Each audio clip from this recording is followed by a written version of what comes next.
निशांत भाव में सबका स्वागत है।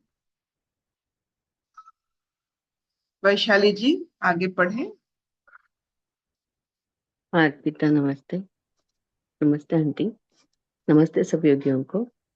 हम लोग अष्टावक्र गीता पढ़ रहे हैं। अष्टावक्र गीता में 16वां प्रकरण सूत्र 5वां। 16वां प्रकरण सूत्र 5वां। अष्टावक्र जी बोल रहे हैं। अष्टावक्र उवाच इदं कृतमिदं नेति द्वन्द्वैर्मुक्त यदा मनः धर्मार्थ काममोक्षेषु निरपेक्षं तदा भवेत्। इदं कृतभिदं नेति द्वन्द्वैर्मुक्तं यदा मनः धर्मार्थ काममोक्षेषु निरपेक्षं तदा भवेत्।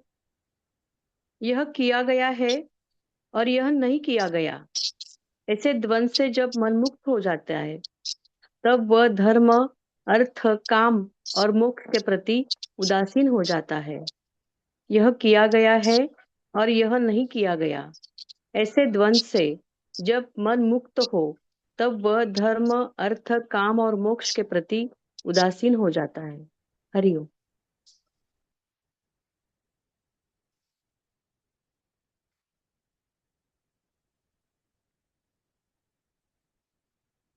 संसार में मंदिर बनाया जाता है और सब मंदिर में 4 द्वार होते हैं। ये जो 4 होते हैं, द्वार से लेकर वेद से 4 वेद, 4 धाम और 4 प्रकार की कर्म होते हैं यहाँ, जिसे हम पुरुषार्थ कहते हैं।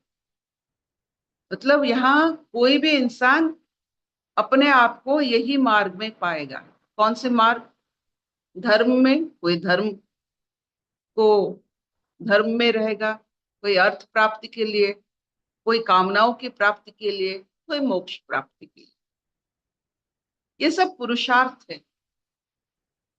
प्रोफेशन। जो व्यक्ति मतलब यहाँ इंसान यही मार्ग में सिर्फ अपने आप को पा सकते हैं। और यहाँ ये जो श्लोक बता रहा है कि ये जो 4 पुरुषार्थ में अपने आप को नियोजित करते हैं, इन्हीं से ही सब द्वंद्व शुरू होता है। क्यों? हर मार्गी कहता है यही मार्ग सत्य है। जो धर्म में चलते अपने आप को कौन से धर्म के मानते पता नहीं, एक धर्म का नाम लेकर वही वही सबसे बढ़िया मार्ग है। तर्क वितर्क से ये क्या किया वो किया कहकर अपने आप को तो जो भी अनुभूति देते हैं, लेकिन चारों तरफ द्वंद्व फैलाते हैं। अपने मार्ग को ही सही मान लेना, जो अर्थ में वो कहते हैं जीवन और क्या है, पुरुषार्थ और क्या है, अर्थ ही तो है। मीनिंग अर्थ ही तो है। तो अर्थ का मतलब हर समय पैसा नहीं होता है। अर्थ का मतलब मीनिंग होता है, मतलब इसका मायने क्या है। तो मायने जानने के लिए बहुत सारे लोग एक मार्ग, और ये मायने जो जानते हैं उनके पीछे अर्थ आता है, मेथड ऑफ अर्निंग मनी। तो वो कहते हैं इसमें तो दिमाग लगता है, इसमें इंटेलिजेंस है, तो वो यही रास्ता ही सबके लिए ठीक है।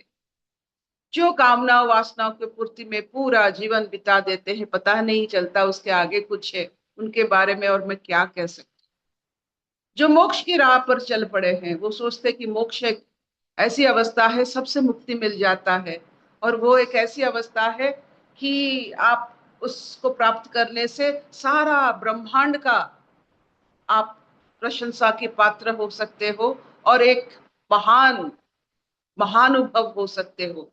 चलो इसमें कुछ कुछ पल बिताते हैं। और जो ये चारों को मानते हैं, धर्म अर्थ काम मोक्ष में अपने आप को सीमित कर लेते हैं, वो कभी अपने आप से मुक्त नहीं हो पाते हैं, क्योंकि वो धर्म अर्थ काम मोक्ष जानते हैं कि वो जो उनकी वजूद है, जो उनके शरीर और मानसिक जो स्थिति है, उसी से ही ये सब प्राप्त हो सकता है। तो ये शरीर धास बढ़ता रहता है धर्म पर, बिना शरीर क्या करोगे धर्म।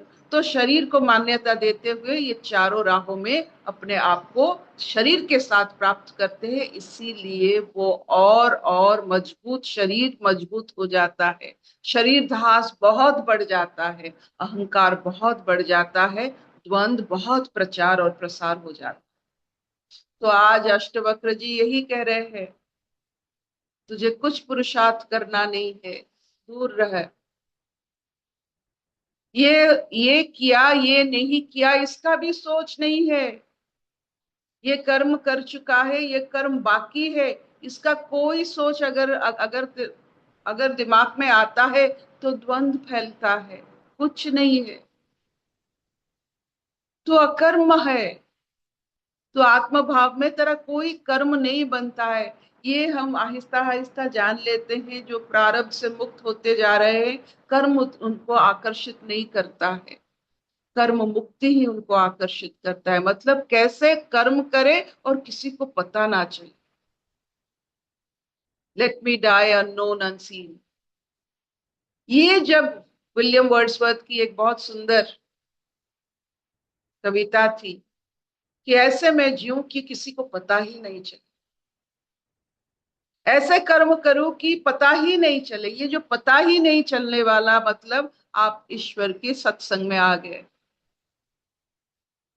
ईश्वर संग प्राप्त हो गया, कि ईश्वर जैसे बन गए कि ईश्वर करते हैं पता ही नहीं चलता, वैसे आप भी अपना कर्म करते हैं पता ही नहीं चलता।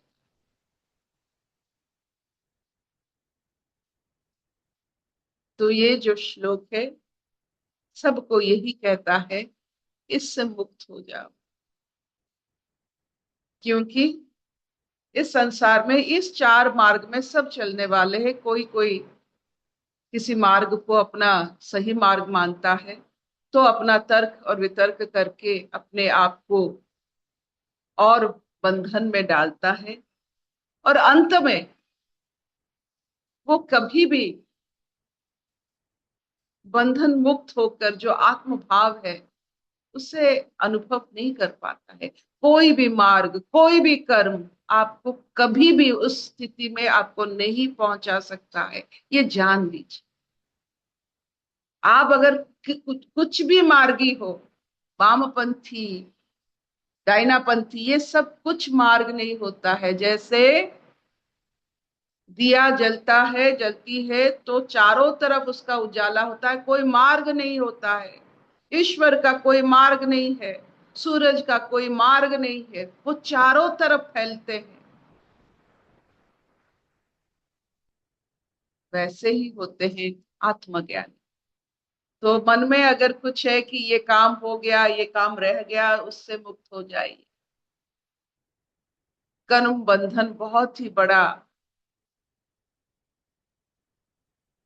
जो छल करने वाला बंधन, छलावा है। क्या इतना चलेगा? हाँ विल मामा। दिस, हाँ। कोई प्रश्न है? कोई प्रश्न है? आनंद लीजिए, कर्मों से मुक्त हो जाए, कोई कर्म आपका नहीं है, और ऐसे कर्म करे कि किसी को पता ना चले, ऐसे सूक्ष्मता से अपना कर्म करे। अगर आपका कर्म सबको पता चलता है तो आप मार्गी बन गए हो, एक दिशा में चलने वाला, चारों तरफ जैसे रोशनी फैलती है, आप रोशनी नहीं बन सके, आप रास्ता बन गए।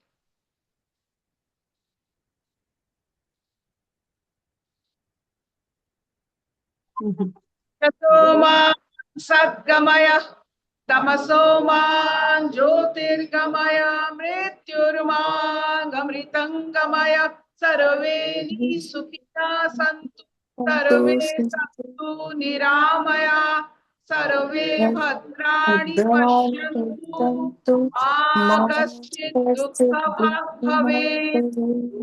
ॐ शान्तिः शान्तिः शान्तिः। हरिओम दीदी। हाँ जी।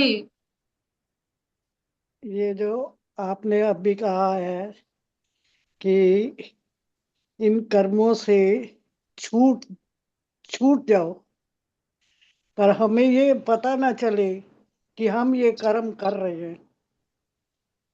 कोई भी कर्म आपको पता तो चलेगा, लेकिन दूसरों को पता ना चले, इसमें आप थोड़ा काम कीजिए।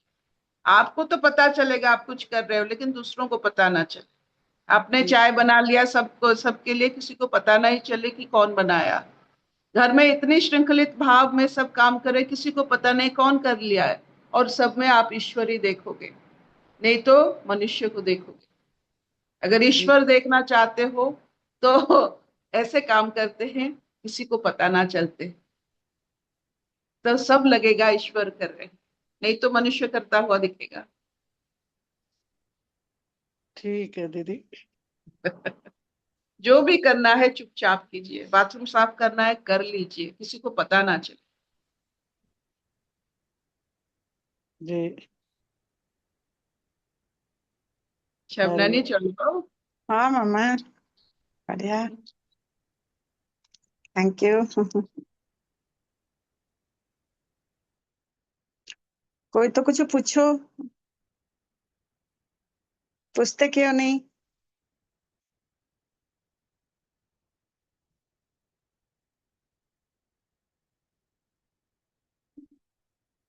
पूछने से मिलेगा ना।